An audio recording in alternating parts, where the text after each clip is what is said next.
Are you ready? You ready? Ladies and gentlemen, we have had a meeting of the Central Committee of the ODM party. Central Committee is the organ of the party that deals with managerial issues in the party and also issues of policy. We have had a comprehensive meeting today, and we have a statement which is going to be read to you by the Secretary General, Honorable Edwin Sifuna. Thank you, Your Excellency. We proceed straight to the statement of the Central Committee meeting of 2nd July 2024. And it is titled, "This is Kenya's Last Best Chance." The Central Committee of the party has this morning held a meeting to deliberate on the ongoing crisis in Kenya. This meeting is happening at a most difficult time for our country, given all that has happened in the last few weeks.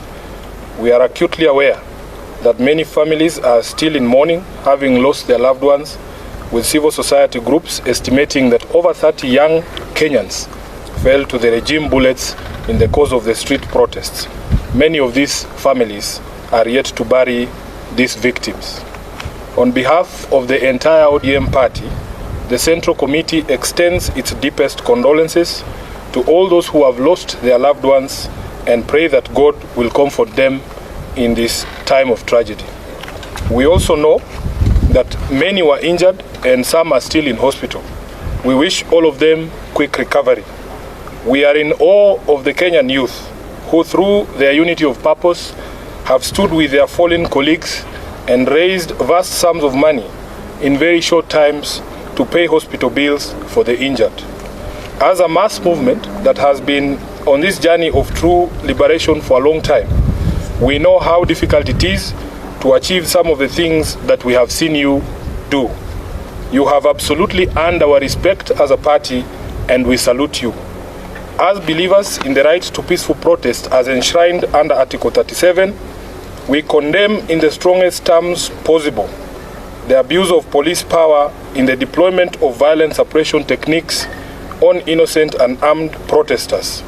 Our position is that no one has to die in exercise of the rights under Article 37. We further condemn the ongoing arbitrary abductions of innocent Kenyans who are carted away in the most violent and inhumane manner and held incommunicado for days. As we speak, the reports are that upwards of 50 individuals have been illegally abducted and their whereabouts remain unknown. To make it worse, it is clear that no one in government is ready to take responsibility, to render an apology, or to make amends. The head of state himself has tried to distance his regime from these killings, injuries, and abductions, instead conjuring up theories when everyone can see the blood on his hands. We have the most callous, insensitive, and obtuse regime in the history of Kenya. It is no wonder that chants of RUTO must go are ringing out all across our land. Government must never abdicate its responsibility to protect life and the property of its citizens. And if it does, as RUTO has done, it deserves to go. As a party that was founded on the tenets of social justice, we shall walk the journey of bringing about justice and accountability for all of the regime's crimes since they took power. We stand with the people in their quest to liberate themselves politically, socially, and economically. Kenyans asked us to stand with them against the punitive tax proposals in the finance bill, and we did. Of the 115 members of the National Assembly who stood with the people and voted against the bill on the floor, 73 were in fact members of ODM. We applaud these great patriots and thank them for being true representatives of the people. As a party, we celebrate you for being on the right side of history, and the party has charged the Honorable Opio and I and the Whip, Junet Mohammed, to convey this message to each individual member who stood with the people of Kenya. Sadly, a few of our members went against the wishes of the people and sided with the oppressor, and we will speak to the consequences shortly. In light of this state of affairs, the meeting has resolved as follows. Number one, that it is time for all of us in the political leadership to begin to listen. Listen to what the people are saying and not to our own voices. The young people have spoken in plain language that should be clear to everyone. Let's not be vague. Let's just do what the young people are telling the government to do. Number two, we consider this to be Kenya's last best chance. The youth have given our country our last best chance.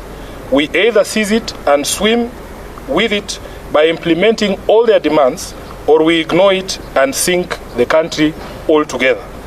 Number three, that the Kenya Kwanza regime must take full responsibility for all the deaths, injuries, and destruction of property arising from the violent suppression of peaceful protests. The president must publicly direct his security organs to forthwith seize the ongoing abductions, an exercise that we believe is being undertaken with his full approval and the approval of the state. He must account for and order the release of all detainees abducted by these security agencies. Number four, that the Independent Police Oversight Authority must expedite investigations into all these incidents, including allegations of mass murder by police in Githurai and in Rongai.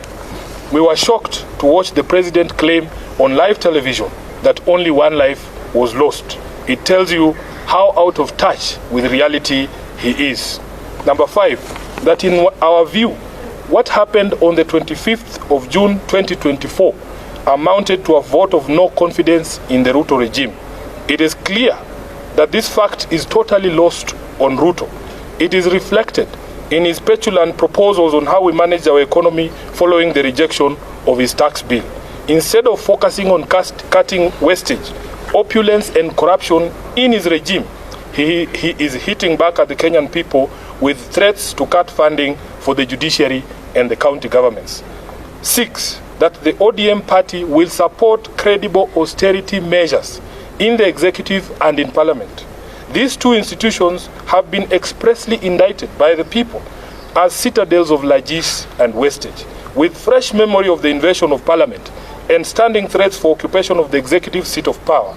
These two institutions must have an honest introspection on their contribution to our current predicament and take measures to lessen the taxpayers' burden. As a party funded by taxpayers ourselves, we will also be taking steps to scale down on our presence across the country and some of our activities to reflect this new economic reality. Lastly, that ODM shall initiate and lead recall processes in the following constituencies in light of the current office holders' repeated violation of their sacred oath and the wishes of their electorate. Number one, Game constituency. Number two, Bondo constituency. Number three, Navaholo constituency. Number four, Kajiado Central. Number five, Ikolomani. And lastly, Suba South in Homa Bay. Thank you. That is the end of the statement. Very good. Yeah, we do. Eric. My name is Jeff. Jeff, yes. Sorry. I've seen the minority leader and the minority leader in the National Assembly. And during this time of crisis, when Kenyans are asking, the Parliament, National Assembly, have to go for a recess during this period. What actually transpired? Because when that decision was being made, there was a blackout in Parliament in terms of coverage. Even media was not allowed to cover that session. Kirui, can I first take questions that are related to the statement we've read? Brian? Yeah, I'm Brian Otieno from the Standard. Now, you see that you support the demands by the youths. One among the demands is the resignation of President RUTO. Do you support that? The youth have spoken in clear and certain terms. Let us not pretend like we don't hear what they are saying.